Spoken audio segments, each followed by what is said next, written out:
Welcome to the Coaching Edge podcast with your co-hosts, Dr. Steve Jeffs and Erwin de Grave.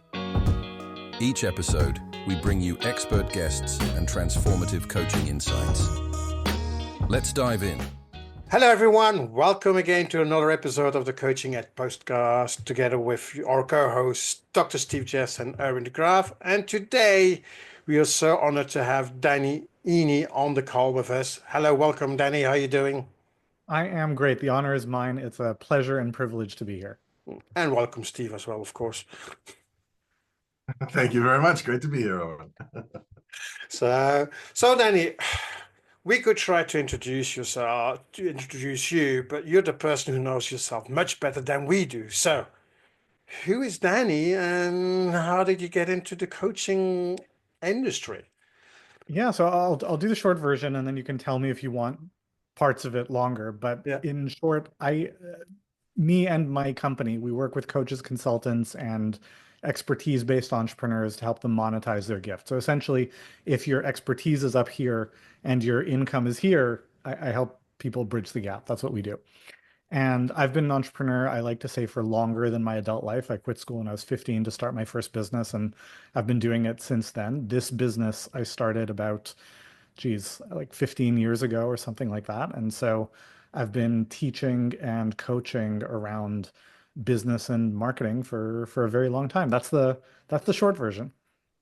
How did you get into teaching and coaching around marketing, entrepreneurs, growing business? Like, how does one, step out of school at 15 and into entrepreneurship and then get to where you're at? Well, there were a few steps between those two chapters, but now you're asking for the long version. So here's the backstory. So if you had known me as a kid, I was the nerdiest goody two-shoes teacher's pet. Like I was that kid. And that lasted until the end of the 8th grade. And then I get into the 9th grade and it's like there was a switch flipped in my head and I'm sitting there in class. I'm like, I'm so bored. I cannot take it anymore. And so I did something I'd never done before. I cut school for a few days. And then I came back to school after a few days and I'm sitting there in class and I'm like, they're talking about the same thing. Nothing has changed. And so I started cutting more classes. And I have a very extreme personality. I don't do things halfway. So in that first trimester, I missed 152 classes. And the number went up from there. And so I functionally kind of dropped out of school. And that went on for about a year and a half. And in the middle of the 10th grade, one day I looked at myself in the mirror and I was like, okay, Danny, what are you doing? Like, what's the plan here? Right? Am I just going to keep on, cutting classes and going to the gym and watching MTV all day for years? Doesn't make sense. Let's make it official. I'm going to quit school. I'm going to start a business. And I figured, well, I know a little bit of HTML, so I'll build websites. That's something I can do, right? Like a healthy degree of confidence and a certain amount of naivete around what it really takes to do things well. So I started going door to door to the shops in my neighborhood, asking them, hey, do you need a website? And I was too young and inexperienced and naive to even realize that the clerk at the counter in the shop is not the person who makes that decision. So I got nowhere. Like that didn't go anywhere. But one day I'm hanging out with a friend of mine after he finished school, and we're playing with his little sister. She was like 6 years old or something, and playing this educational computer game. And he points at the screen. He says, this looks pretty simple. I'll bet you could build something like this. And I tell him, I'll bet I could. Don't know why. I had none of the requisite skills, but I was like, yeah, how hard can it be? So we found the box. This is back when software came in boxes with shrink wrap. So I find the box. I call up the company. It was local. I get a meeting with the CEO. And this is one of those things where in hindsight, I'm like, how did I do that? But at the time, it didn't even occur to me that it was a big enough deal to register. I literally don't remember. So I get a meeting with the CEO. I go in there. I shake his hand and I tell him, look, I have a proposal for you. I think I can build the games that you sell. And my mom has a degree in psychology. I tell him I've conferred with a psychologist. And I've come to the conclusion that if you really want kids to learn, they've got to be learning in the background and having fun. They shouldn't be doing math exercises on the screen. And what he could have said was, no kidding, I've been doing this for 10 years, get out of my office. But instead of that, he opens a drawer, he pulls out a document, he blows on it, and like a cloud of dust flies off it. He says, "This is a script that I wrote for a game 8 years ago. Why don't you build it for us?" And I tell him, "Great, let's do it." And he asks me, "How are you going to build it?" And I had no technical skills whatsoever, but I had a friend who knew Visual Basic. So in other words, Visual Basic was the only programming language I'd heard of. And I thought maybe my friend could teach me. So I said, "I'm going to build it in Visual Basic." And he says, "Isn't that like reinventing the wheel? Why don't you build it in Director?"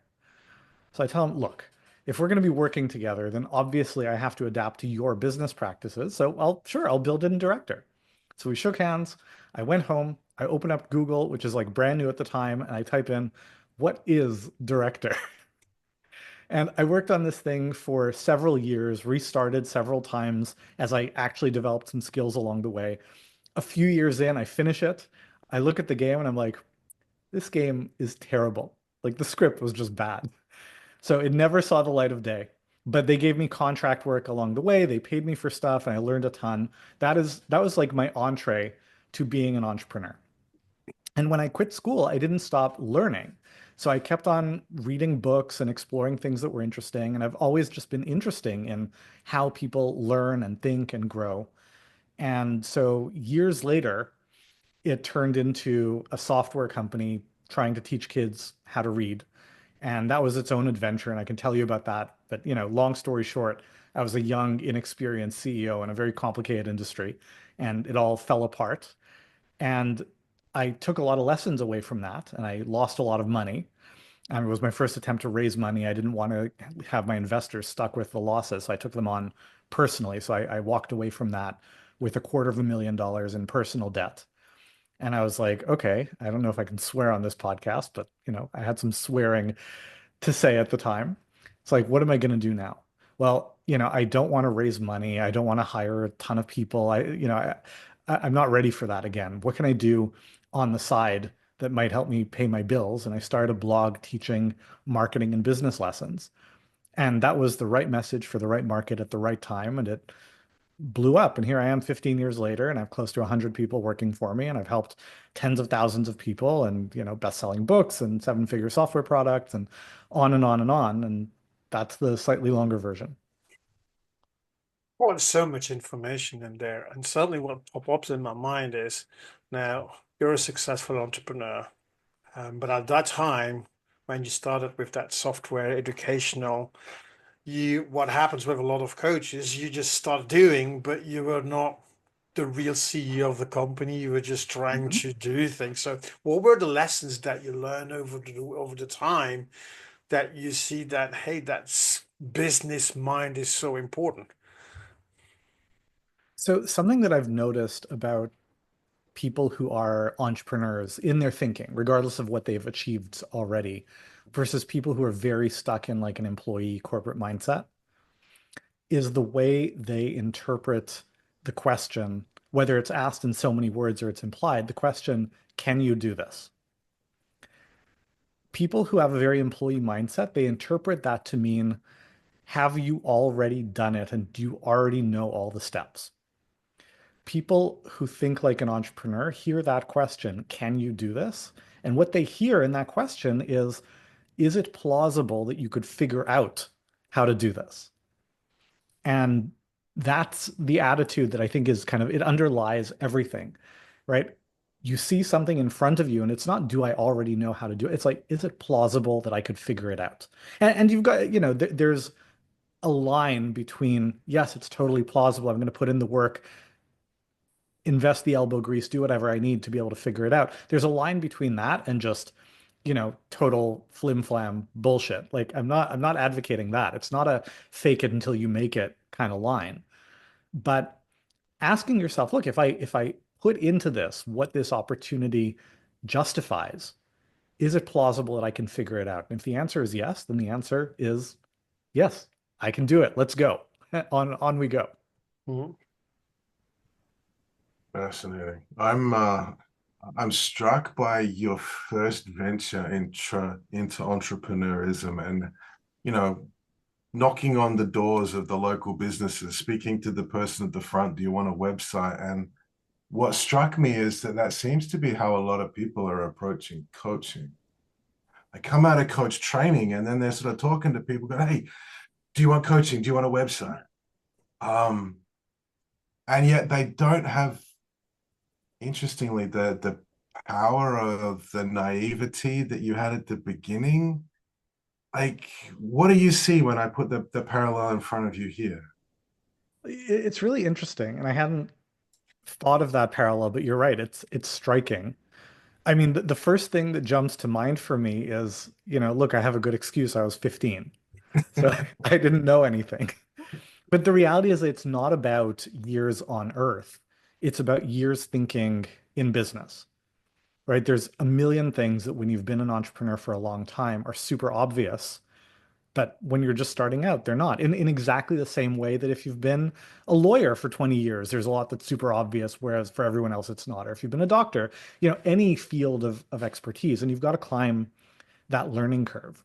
But I mean, I guess the other thing that jumped out to me is that as futile and fruitless as knocking on the door of everyone you know and saying, I'm a coach, do you want to coach? As pointless and fruitless as that is, it's a lot better than what a lot of coaches actually do, which is nothing, right? I'm a coach. I really hope clients will come to me, but I'm shy. I'm embarrassed. I don't want to bother people. I don't want to tell anyone about it because I had a coach who worked for me years ago, and he used to say, you can't steer a parked car, Mhm. right? When you're in motion, if you talk to people, you're like, do you need a coach? And everyone says no, that's input that allows you to learn and evolve and redirect. If you sit in your room and twiddle your thumbs and you're like, I really want a client, but I don't want to bother anyone, there's nowhere to go from there. There's no input.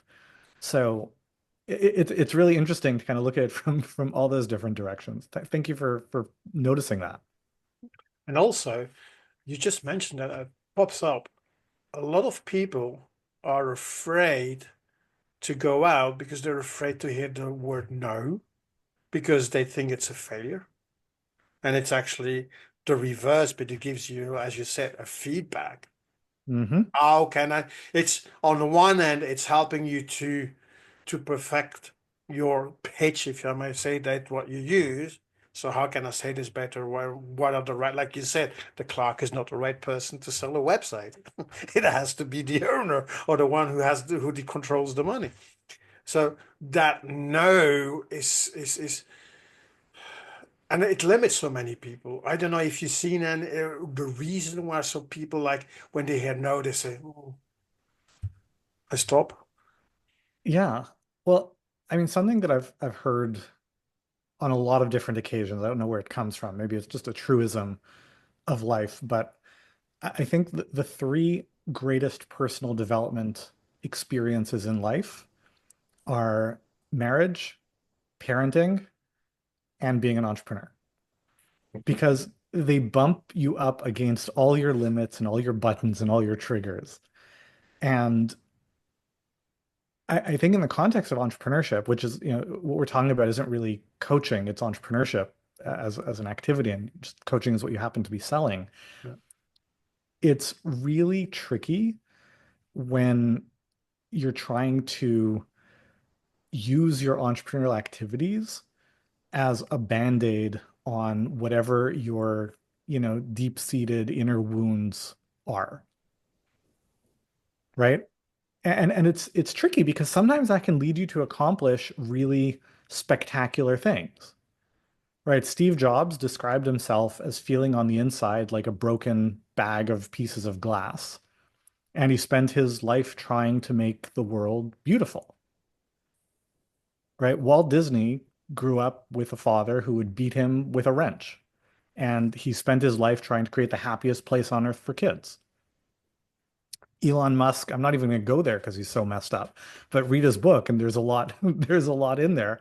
You kind of see what demons he's trying to outrun. And you see that with a lot of people who've achieved really successful things, but then there are also a lot of people who they're not quite that determined or angry or willing to fight, and it's very hard, right? So if you are setting out to be an entrepreneur because you know you have something wonderful to give to the world and you bring curiosity and an exploratory energy. And it's like, I wonder what's going to work and let's figure it out. I offered something great and this person doesn't seem to think it's great. That's really interesting. I wonder what's going on here. What can I learn? How can I change my perspective? You're going to learn, you're going to adapt, you're going to get really great places really fast. Mm. If you're trying to sell services to the world to convince yourself that you really are good enough, and when someone says no, what you hear is you suck and I think you're not worth anything, that's a really hard road to try to traverse. Well, it'd be a bad place to be. Yeah. So I've always learned that the no is getting you closer to the next yes. Hmm. And it's a learning process. What have you seen that helps people kind of shift that mindset? Because in part it's almost like we're still in the entrepreneur space versus the employee. I know what I've got to do, but now I've got to branch out. Fear is a great motivator and a driver, but also not.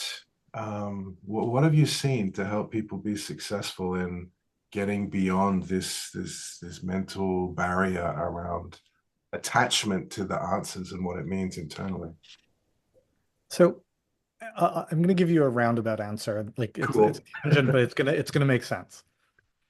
So I run a lot of masterminds and group coaching experiences and all that sort of thing. And there's a really tricky paradox there, which is that nobody comes to a mastermind because they have everything figured out and they don't need anything. Right? The reason you're at a mastermind is you need input, you need ideas. There are things you're trying to create, things you're trying to achieve, things that are not yet as successful as you want them to be. And that's actually the superpower of entrepreneurs, right? The number one superpower of entrepreneurs is that we can see what is not yet there. Mm-hmm. And then we're like, it should be there. I'm going to work to make it there. And that's a great superpower, but it's also a huge bummer to always be focused on everything that is not working, that isn't complete, that isn't nearly as successful as you thought it should be. And the challenge is that I mean, literally, when you feel stressed, when you feel anxious, your body floods with adrenaline and norepinephrine and all those things. Your heart rate elevates, your muscles tense, your field of vision narrows. Like literally, you cannot see as much when you're in that headspace. And that's the paradox. You can't come up with bold, creative, innovative ideas. You don't see the opportunities when you're in this place of crap, crap, crap. I need a solution. I need it right now because everything's broken and nothing is working. So how do you break out of that? Well, I start every mastermind with a celebration. I tell people, look, I'm going to give you a 5-minute timer. I'm going to give you a piece of paper and a pen. And I want you to write down everything that is a win, everything that is celebration worthy that you've experienced over the last 3 months, 6 months, year, whatever. And it can be big, it can be small, it can be personal, it can be professional. Doesn't matter. Everything is good. It all goes on the list. And I'll tell them, here's what's going to happen as you go through this exercise. You're going to think of 1, 2, 3, 4, maybe 5, 6 things. You're going to write them down. Then you're going to be like, I think I'm done. But I want you to keep writing. And you're going to really fight to think of like, okay, what's a 7th thing? What's an 8th thing? What's a 9th thing? Right? And somewhere around like the 12th or 13th thing, the floodgates open, you're like writing again.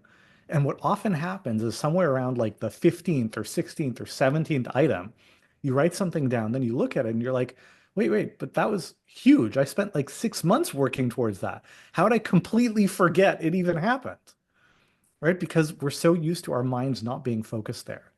So to loop back to the question, like how do you get yourself ready to accept those no's?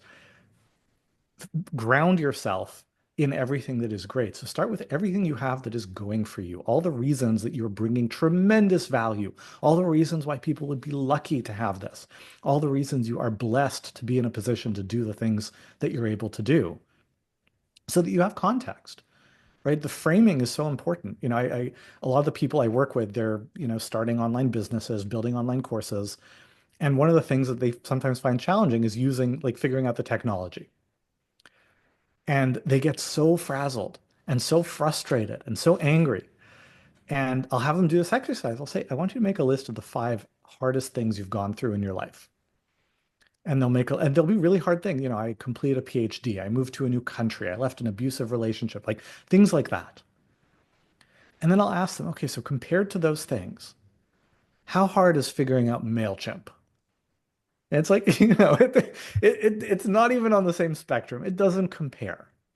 And so in the same way, compared to all these wonderful things you have in your life, your kids are happy and healthy, you've got a wonderful spouse, you've got decades of life experience, you've helped all these people, you've got all these rewarding connections. Really on how do these balance against the fact that, Joe Schmo said, no, I don't want you to be my coach. Right? It's not that big a deal if you just remember that all those things exist. That's a great answer. I really appreciate that the context and remembering the context within which we sit, because you're so right.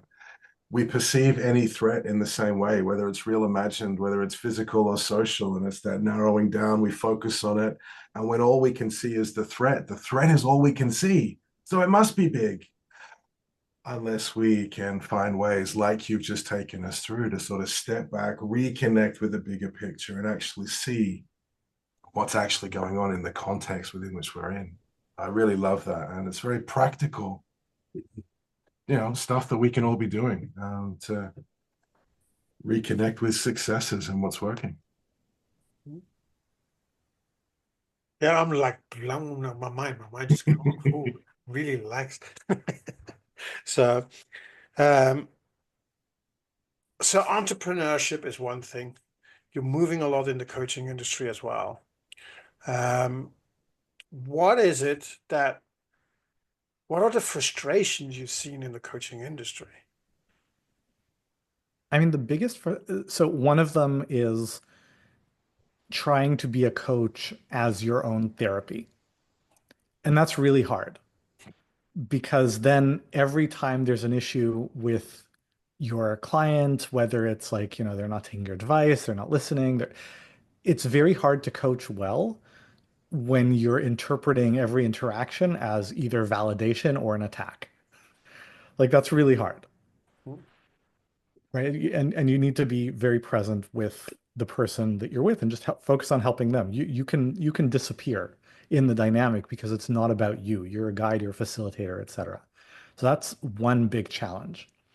And that's about kind of the substance of being able to be a good coach. And it's very important, right? Because like I don't know if, I feel like every conversation these days eventually turns to AI and where all these things are going. But the number one way to future-proof yourself is to be very good at something, right? AI is the killer of mediocrity. Nobody is going to want to work with a mediocre coach or a mediocre marketer or copywriter or whatever it is. AI can do mediocre, right? It's excellence that is really defensible. So that's on the kind of craft side. And then the other thing that I think a lot of, I should say, coaches who are entrepreneurs also by definition are very frustrated by is the fact that they have to be entrepreneurs, right? Because most coaches are coming at some point in their career. They had a quote unquote real job. And when you have a real job, you're responsible for whatever is the scope of your subject matter expertise, and everything else is taken care of. And as an entrepreneur, you have to do everything. You can't just coach. You have to market. You have to position yourself. You have to do your billing and your inventory. You have to take care of everything. And I mean, that's not a good thing or a bad thing. It's a thing. It's a fact of life. That is how it is if you're going to be a coach on your own. Unless you're very stuck on the fact that you wish it wasn't the case. Because and I see people sometimes adopt this like, necessary evil framing. It's like, ugh, I hate business, I hate marketing, but all right, I'll do what I have to. But here's the challenge. I believe as a basic, I teach this to my students, basic axiom of life, your success in any endeavor will, luck notwithstanding in the short term, your success with any endeavor, with any strategy will not exceed your skill with that strategy, right? Dumb luck is not something you can rely on an ongoing basis. Now, if your attitude is, all right, I hate this, I don't want to do it, I'll just do the bare minimum and I'll hold my nose while I'm doing it, you're never going to get very good at the things you need to get good at. So I would say either decide, you know what, I'm not cut out for this business stuff. Maybe I can get a job as a coach. Maybe I can get a job where I leverage some coaching skills, but like, I want a job. Or, you know what, I'm going to use all of my coaching talents. This is where coaches have a huge advantage because, you know, behavior modification is essentially what coaching is about. How do you change your behavior to first mindset, first frames, beliefs, and then behaviors to adapt to thrive in whatever environment. I'm going to use all my tools, all my skills as a coach to fall in love with all the activities involved in building a business. I'm going to find the beauty and the fascination and the puzzle, and I'm going to really master it. And that is the path to tremendous success. Well, so why do you think that many coaches do not want to do that business side? Because they were there in the past and they're moving away from it, or is there something specific that in general that they don't like it? I think it could be a combination of all those things. I do think a lot of coaches have that feeling of I don't like it, but I don't think it's a fair assessment. Mm. And the way I think about it is, I remember at the very beginning of the pandemic, I have a lot of friends who are speakers, and I would talk to them about like speaking virtually because like, you have to stay at home, you're quarantined, that's the only option. They were like, yeah, but it's not good, right? It's not the same experience. I would tell them, look, I don't feel like it's a fair comparison. You're comparing 20 years that you've spent mastering speaking on a stage with 20 minutes that you spent trying to figure out Zoom. Of course, you're not going to be as good at it, right? There's a learning curve. And so I do think a lot of coaches are like, well, I don't like this, but I don't think they've invested enough to get good enough at it to find the liking of it, right? Like, I mean, who likes riding a bike the first time they get on a bike? The first time you get on a bike, you feel awkward and clumsy and you hurt yourself and you fall down. Most things you have to do them enough to develop a certain amount of skill and competence before you can be like, hey, this is fun. I feel free, I'm flying, et cetera, et cetera. But you're not going to feel that the very first time. So I do think a lot of coaches are like, I don't like it, Mm. but the objective assessment is tainted.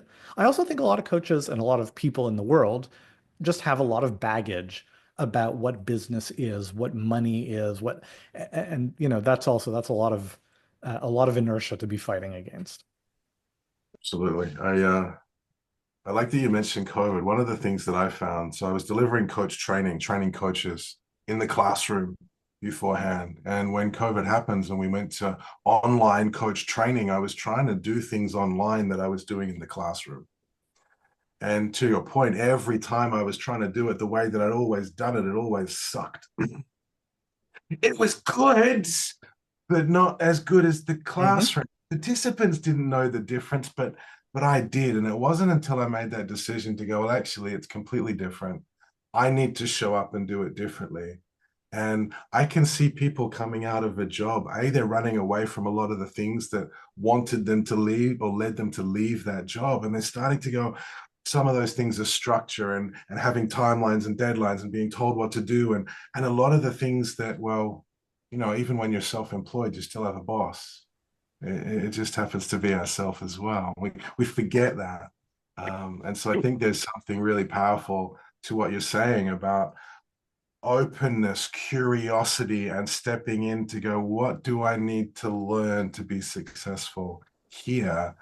Like your bike analogy, how do I learn to ride it so I can start to do the cool jumps and the wheelies and things? Mhm. And that's the difference in attitude, right? If you're like, I hate this, I'll do the least I can, then you're looking for what is the least I can get away with. Whereas, like, I think the much more like if you think about, okay, how would I do this if I was like the best in the world at this, right? If I was world class, if I was phenomenal, what would that look like? Mhm. And it's such, even just saying it, it's such a different energy and different feeling. There are not a lot of people who are world class at something and they don't enjoy it. Mm. It strikes me that a lot of what we're talking about and a lot of what you're sharing is aligned with what coaches tell their clients.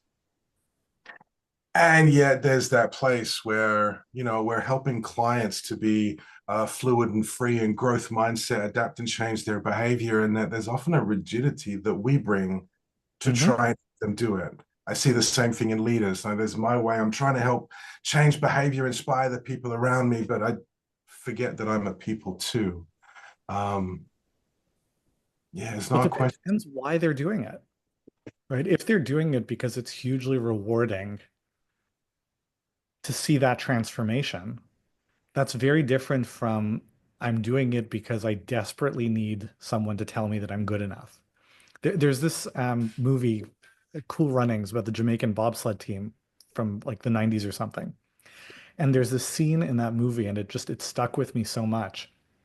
So you've got the guy played by John Candy, who was the gold medal bobsledder from years and years ago, and he cheated, and they took away his gold medals and all that.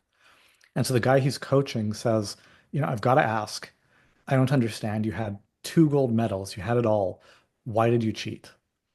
And the line that stuck with me was like so powerful. John Candy says, a gold medal is a wonderful thing, but if you're not enough without it, you're never going to be enough with it.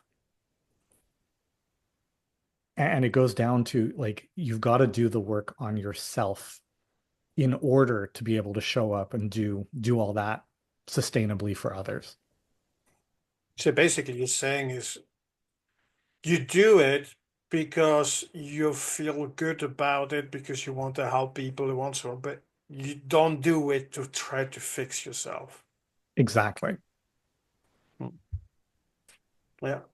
Something else that stuck with me that you said a little while ago that came back to my mind that being mediocre and with AI, that's something that really struck me that you said that AI is going to push people to be really on the top of their game, to be the differentiator on. I'm the expert as a topic. What do people in general, if they're experts, coaches, consultants, need to do to move to that level of being that expert and have that difference with that mediocre AI? So what would they be doing? You just be focused on how do I get a little better every day?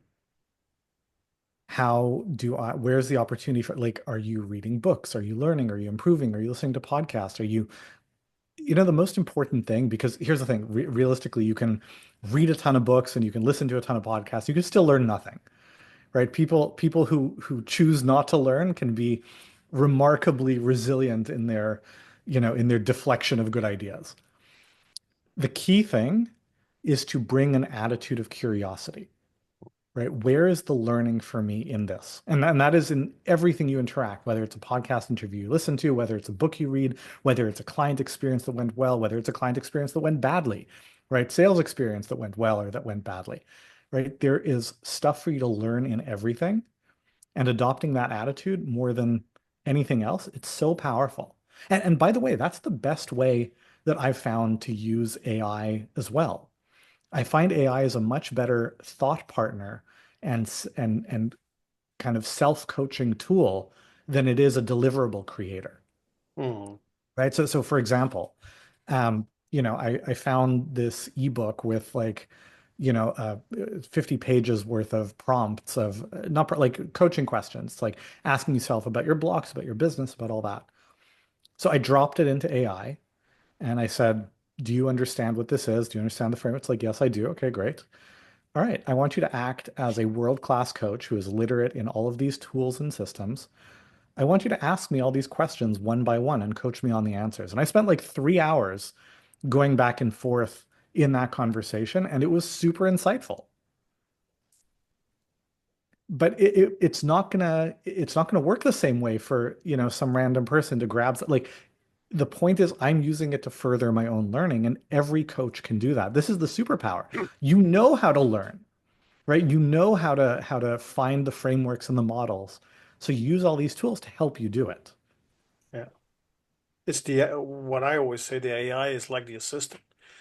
It's like that you say, I need to write some copy. Well, you can always say to AI, give me a structure, and then I'll start working to make it better. Because a lot of people sit down and say, okay, I need to make a landing page for my product that I want to sell, and blank of paper.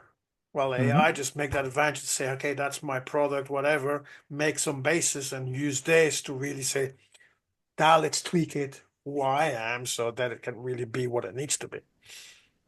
Yeah, so I used to share that analogy with people as well, that AI is like an assistant, but it's got this like idiot savant quality to it, in that it can be very smart in some ways, but if you don't tell it to be smart in those ways, it won't be.